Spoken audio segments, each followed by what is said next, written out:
Dobre, tak poďme rovno na to.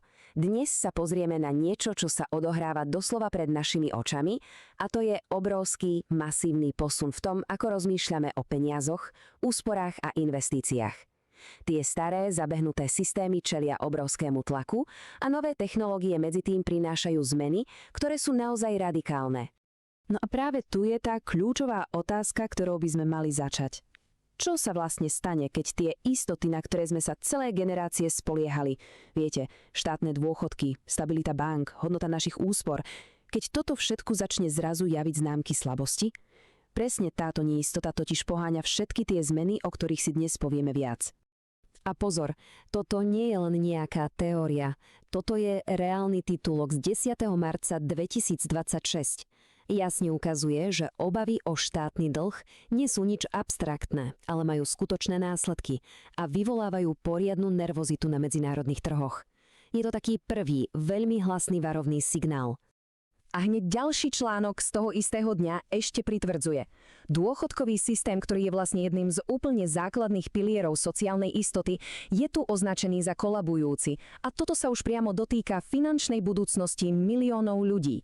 No a tu prichádza finálny úder. Tento titulok už nehovorí len o problémoch, ale rovno o nezvratnom kolapse. A keď sa takéto správy začnú objavovať čoraz častejšie, ľudia úplne prirodzene začnú hľadať nejaké alternatívy, ako si zabezpečiť svoju vlastnú finančnú budúcnosť. A presne o tomto je celý tento prehľad. Zatiaľ čo jeden systém, ten starý, praska vo švihoch, tak paralelne s ním vzniká úplne nový. Decentralizovaný, digitálny a fungujúci podľa úplne iných pravidiel. Poďme sa teda pozrieť, kde sa tie trhliny objavujú najviac. V prvej časti sa pozrieme na tie globálne tlaky, ktoré toto všetko v skutočnosti spôsobujú. Pretože toto nie je len nejaký lokálny problém Slovenska, ale ide o celosvetový fenomén. Predstavte si to ako takú dokonalú búrku. Všetky tieto faktory sa spájajú. Rekordné ceny ropy zdražujú úplne všetko, od dopravy až po výrobu, čo samozrejme tlačí na infláciu. To potom núti centrálne banky konať a výsledkom je neistota na akciových trhoch a obrovský tlak na rozpočty bežných domácností. A toto dokonale ilustruje ten psychologický dopad. Keď ľudia vidia, že tradičné spôsoby sporenia a investovania buď zlyhávajú alebo prinášajú minimálne výnosy, tak sa logicky začínajú obzerať niekde inde. Toto finančné zúfalstvo, ako to niektoré zdroje popisujú, je hlavným motorom, prečo záujem o digitálne aktíva tak rastie. A to nás plynula privádza k druhej časti. Takže, ak tradičné systémy zlyhávajú, čo je vlastne tá alternatíva?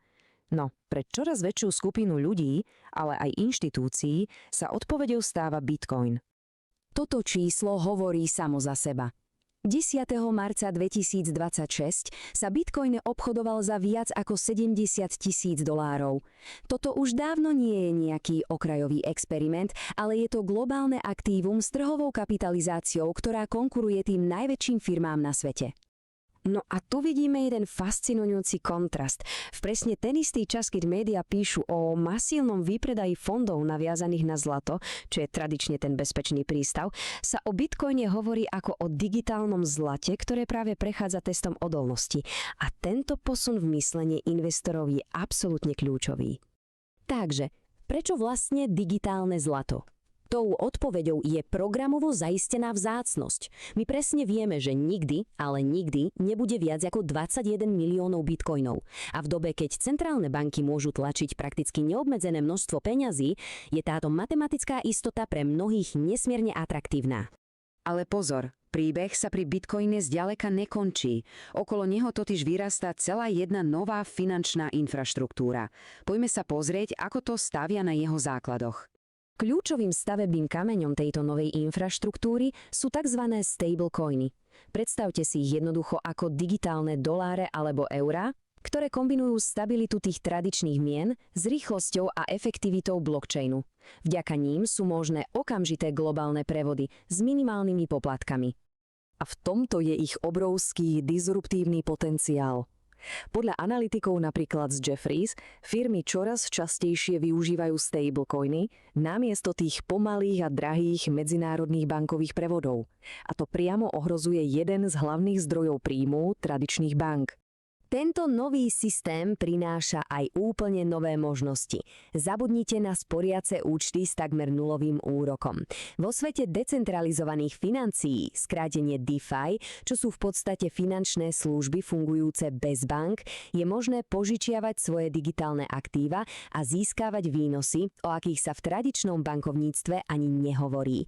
Ako uvádza jeden z článkov, hovorí sa až o 15% ročne. A ak si myslíte, že to je všetko, tak sa podržte, lebo prichádza ďalší obrovský urýchľovač – umelá inteligencia. Spojenie AI a digitálnych peňazí totiž otvára dvere do úplne novej éry. Tento citát od vývojára Matta Corrala to vystihuje úplne dokonale. On v podstate tvrdí, že Bitcoin má vďaka AI jedinečnú príležitosť stať sa tým preferovaným platovným prostredkom pre autonómne systémy budúcnosti. Skúsme si to na chvíľu predstaviť. Svet, kde softvéroví agenti za nás nakupujú, predávajú, spravujú majetok a navzájem si platia za služby. Akú menu asi budú používať? Ten potenciál je obrovský. Hovoríme tu o ekonomikách riadených botmi, kde si stroje platia navzájom za dáta alebo za výpočtový výkon. Hovoríme o internetových trhoch práce, kde si AI agenti zarábajú peniaze vykonávaním rôznych digitálnych úloh. A na toto všetko je potrebná mena, ktorá je natívne digitálna, programovateľná a globálna. Samozrejme, a to treba povedať na rovinu, tento nový svet nie je bez rizík. Práve naopak, je dôležité vidieť obe strany mince. Toto je skvelý príklad. Aj keď je cena bitcoinu na úrovni $70 000, index strachu a chamtivosti ukazuje hodnotu 13 zo 100, čo znamená extrémny strach. To len dokazuje, že trh je stále extrémne volatilný a nálada sa tu môže zmeniť doslova z hodiny na hodinu. Takže tuto máme pekne zhrnuté. Na jednej strane mince je obrovský potenciál, ochrana pred infláciou, možnosť naozaj vysokých výnosov a prístup k revolučným technológiám. No a na tej druhej strane sú reálne riziká. Extrémne cenové výkyvy, neustále sa vyvíjajúce podvody a regulačná neistota, ktorá môže všetko zmeniť. A skončíme touto otázkou. Jedna vec je totiž istá. Starý finančný svet sa mení. Vzniká nový, ktorý funguje na úplne iných princípoch. Otázkou teda zostáva, kto určí jeho pravidlá. Budú to vlády, veľké korporácie, alebo to budú decentralizované komunity vývojárov a používateľov. Odpoveď na túto otázku bude formovať našu finančnú budúcnosť.